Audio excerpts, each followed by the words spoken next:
Economics in one lesson is built around a deceptively simple idea. Good economics looks beyond the immediate, obvious effects of an action and asks what happens next, to everyone, over time. Henry Hazlitt frames the book as a correction to the way people naturally think.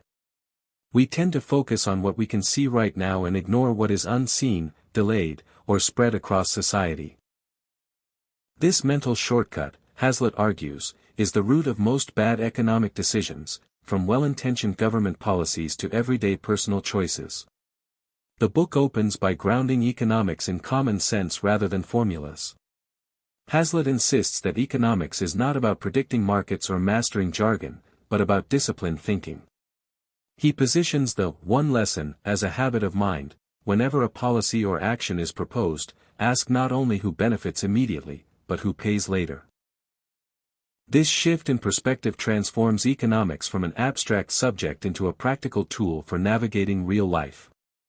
One of the book's most memorable early examples is the broken window story. A vandal breaks a shop window, and onlookers claim it is good for the economy because it creates work for the glazier. Hazlitt walks the reader through what is missed.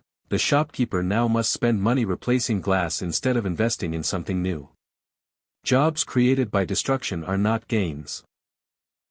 They merely redirect resources from unseen alternatives. This example sets the tone for the entire book and becomes a lens through which all later arguments are viewed. Hazlitt then turns to public spending in government projects. He shows how large programs often look beneficial because they create visible jobs and activity. Roads get built, factories open, and politicians point to measurable results. But Hazlitt presses the reader to ask where the money came from.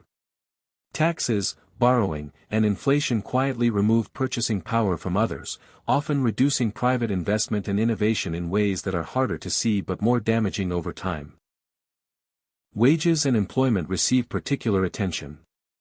Hazlitt explains that policies like artificial wage increases or make-work programs can help specific groups while harming others. When wages are pushed above what productivity supports, employers respond by hiring fewer workers, automating, or closing entirely. The harm does not announce itself with headlines, it appears gradually as unemployment, fewer opportunities, and slower economic growth. Price controls are another major theme.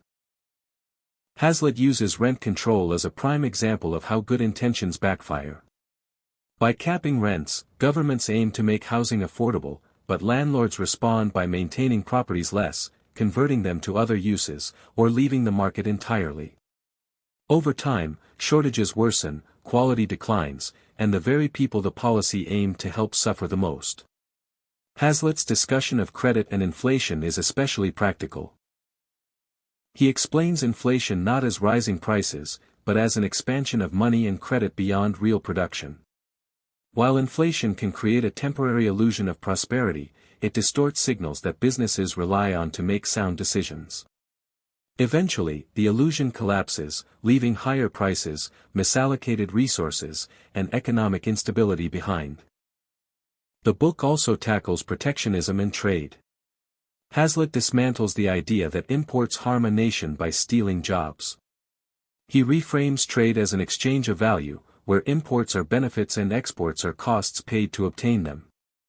Restricting trade may protect certain industries in the short term, but it raises prices, reduces consumer choice, and invites retaliation that hurts the broader economy.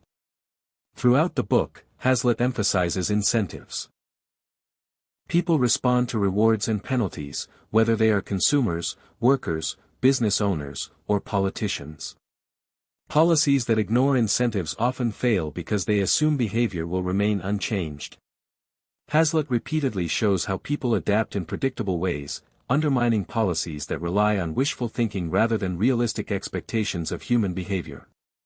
What makes the book actionable is how easily its lessons apply to everyday decisions. Hazlitt encourages readers to question free offers, subsidies, and shortcuts. If something appears to provide benefits without cost, the cost is simply hidden. Learning to look for who pays, how, and when becomes a powerful skill not just in economics, but in personal finance and civic life. The storytelling style is calm, confident, and patient. Hazlitt does not shout or moralize. Instead, he builds arguments step by step, trusting the reader to follow the logic. His examples range from small-town shops to national policy, creating a sense that economics operates at every level of society simultaneously. A key strength of the book is its moral clarity. Hazlitt does not argue that helping others is wrong, he argues that helping effectively requires understanding consequences. Policies that feel compassionate in the moment can cause long-term harm, while policies that respect incentives and trade-offs tend to produce sustainable benefits. A key strength of the book is its moral clarity. Hazlitt does not argue that helping others is wrong, he argues that helping effectively requires understanding consequences. Policies that feel compassionate in the moment can cause long-term harm, while policies that respect incentives and trade-offs tend to produce sustainable benefits. As the book progresses, the reader begins to see patterns. Many different policies fail for the same reason: they focus on one group, one moment, or one outcome.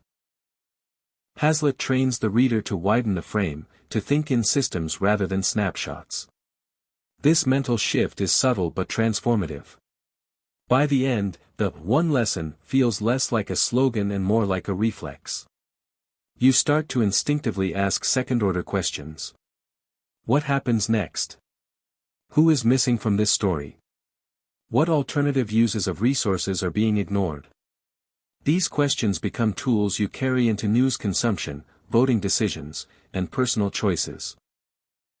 The lasting impact of economics in one lesson is not that it makes you an economist, but that it makes you harder to fool. It equips you with a way of thinking that cuts through slogans, promises, and panic. Long after the examples fade, the habit of seeing the unseen remains, quietly reshaping how you understand the world.